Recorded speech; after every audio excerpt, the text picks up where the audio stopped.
Hi everyone, my name is Anyushkanya and in this video I'm going to show you how to create a chocolate bar from zero. I'm starting with the default cube and I'm going to form the size of a small chocolate square. I'm going to apply its transformations and then I'm going to resize it only on the z-axis by pressing S, Shift, X and Y.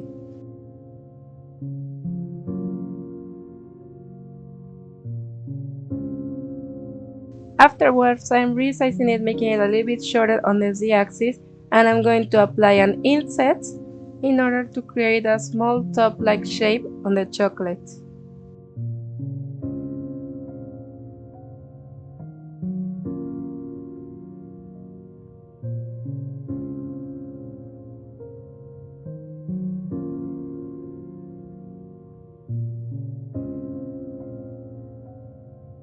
Don't forget to apply a bevel to the chocolate so that it looks a little bit more smoother on the borders. I'm going to increase its amount and the number of segments.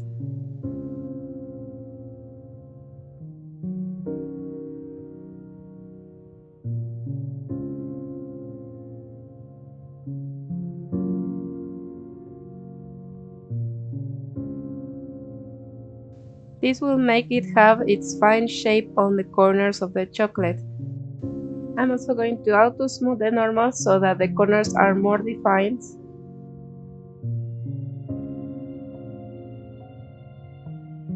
And I'm going to rename the chocolate to chocolate.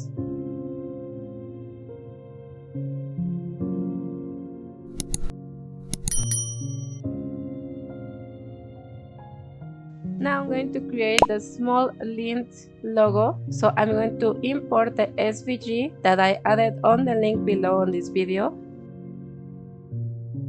This will include these sets of letters and patterns in form of vectors, which we can play around and then create a small extruded mesh with which we then can use the boolean modifier to create the cuts upon the chocolate we created. I'm then going to increase the extrude value on the geometry properties from the curve properties, and this will create this type of extrusion that will make us our life easier when creating the cut on the chocolate. I'm going to repeat the same process with each letter and with each part of the logo.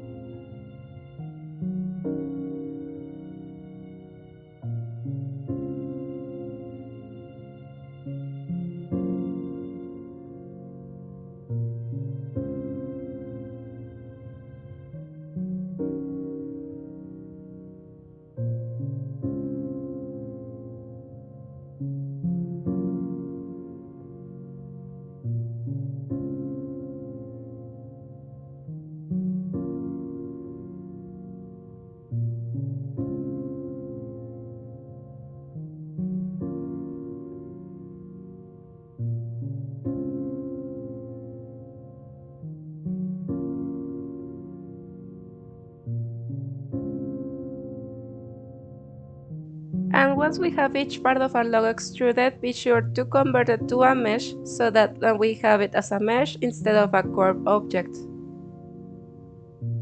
I'm going to apply its origin to the geometry.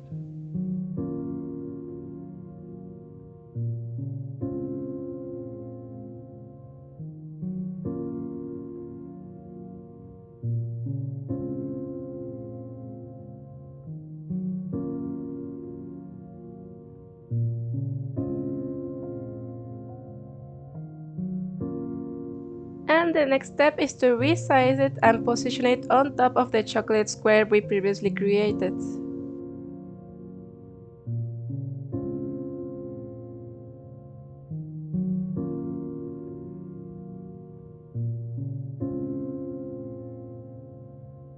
I will resize it so that it fits perfectly on top of the chocolate. And be sure that some part of the logo is encrusted upon the chocolate. Depending how deep you put the logo will be how deep the cut will be afterwards. I'm going to the modifier tab, I'm going to add the boolean modifier, and add the object as the logo we just created.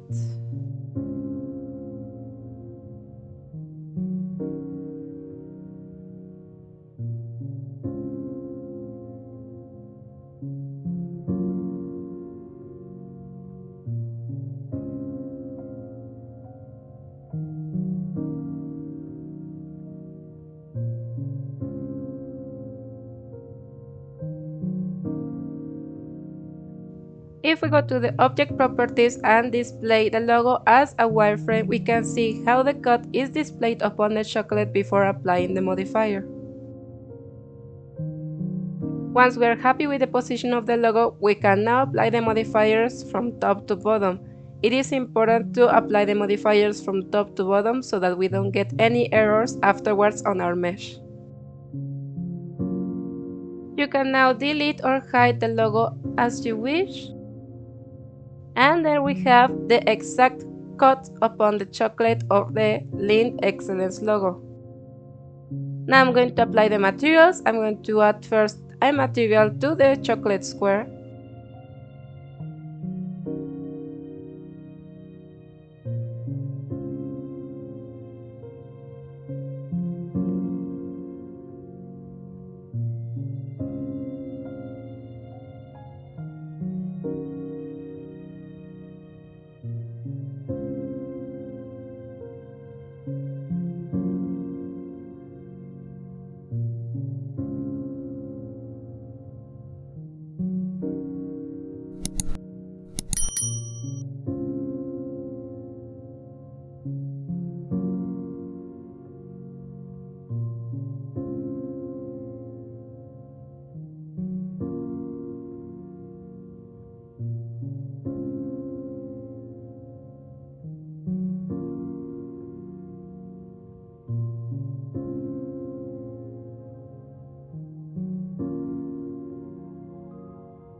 As a small summary of what I did adding the material to the chocolate, I first added a color ramp to add a little bit of blended color onto the chocolate.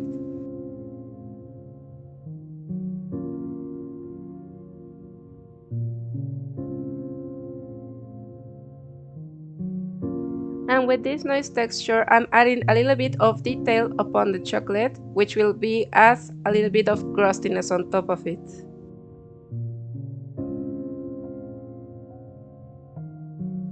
You can see that with the noise texture node, there are now some kind of details with another color on top of the chocolate. This will make it a little bit more different and more detailed.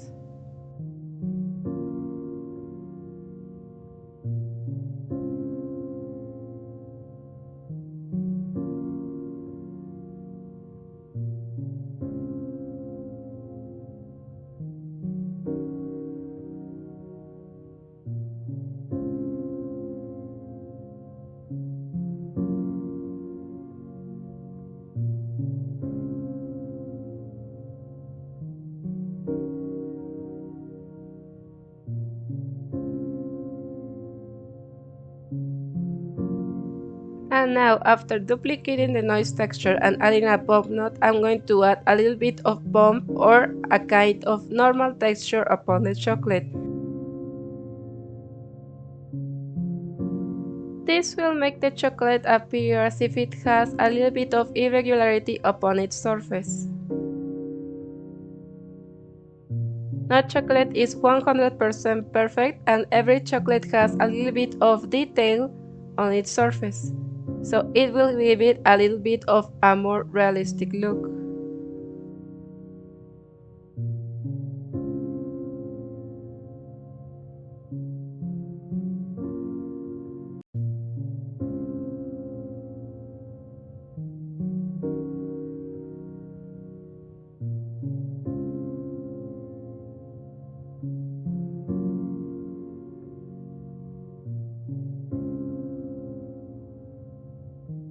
After finishing with applying the material to the chocolate square, I'm adding two array modifiers to the chocolate square so that we can have a duplication of its object vertically and horizontally so that we can get a chocolate bar.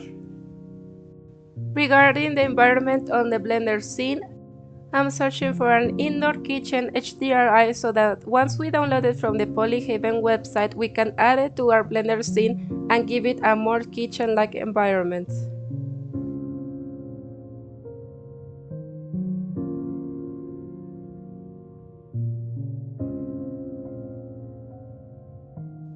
I'm using the Lily Surface Scraper add-on, which you can find on the add-on preferences in Blender, where you can just paste the URL of the HDRI environment you found, and with this option you get this node preset, which makes it as if the HDRI were positioned on the floor. You can then modify these properties on the shading tab and get the result which most suits your scene.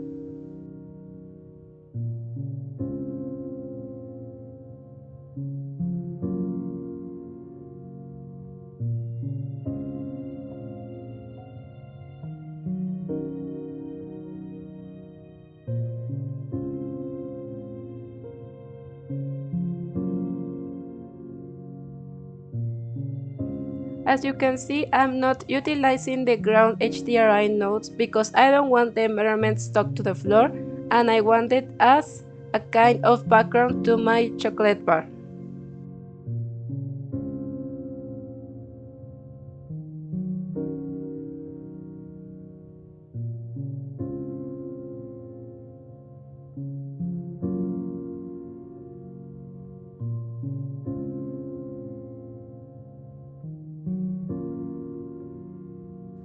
Now I'm creating a small plate so that I can add it as a detail to my environment. I'm going to place the chocolate bar and some chocolate squares on top of the plate, and it will be my main point of focus on my render.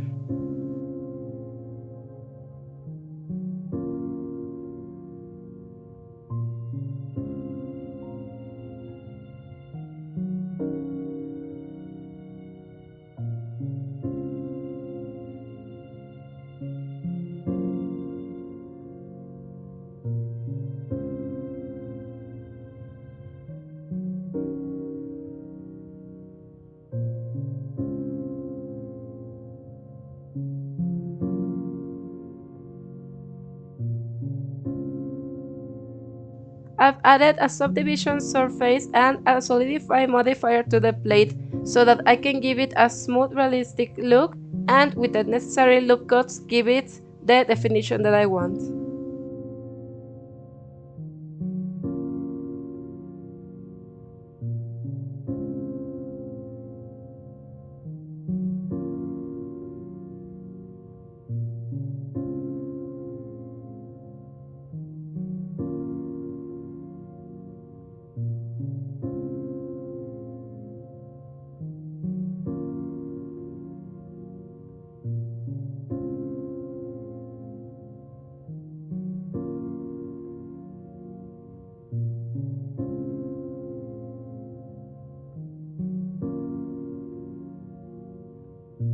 Regarding the plates material, I'm adding a basic material and I'm playing around with the specular, roughness, metallic, and most importantly with the transmission node so that a plate appears with a transparent glassy look but not too transparent at all.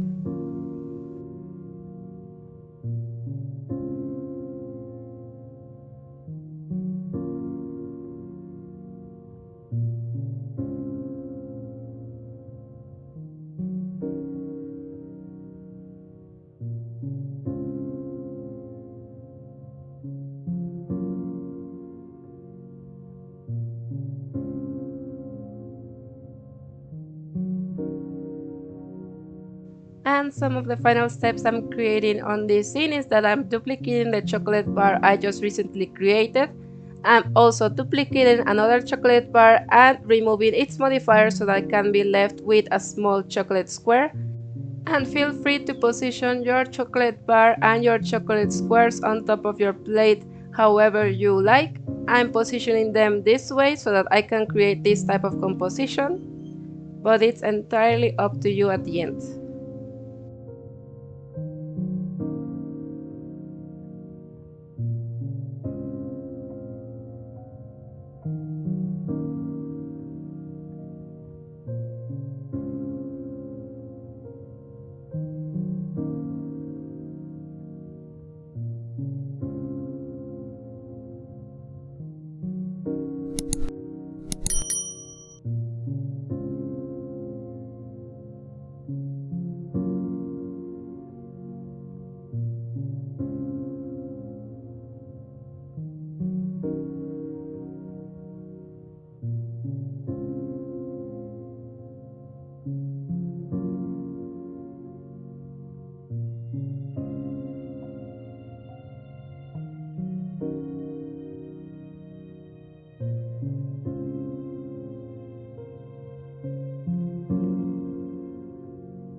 And as a final step, I am modifying the render settings regarding the denoise and the max samples so that I can have the quality render that I am looking for.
And now once I press the render button, this is the result that I'm getting, and this is the result that I will get after creating the chocolate bar in Blender. And this is the end of this video. I hope you really liked the final result that we got here. Don't forget that any questions, leave them on the comments below. Thank you so much for watching my video, and see you in the next video. But wait, there's more! I invite you to join my Patreon, where you will find the final project files to every video from my YouTube channel. You will get access to special content and overall help me with general support, which will help me continue to provide this kind of content for you, only for $2 a month. If you are already on my Patreon, I thank you so much for the support and really appreciate everything from you.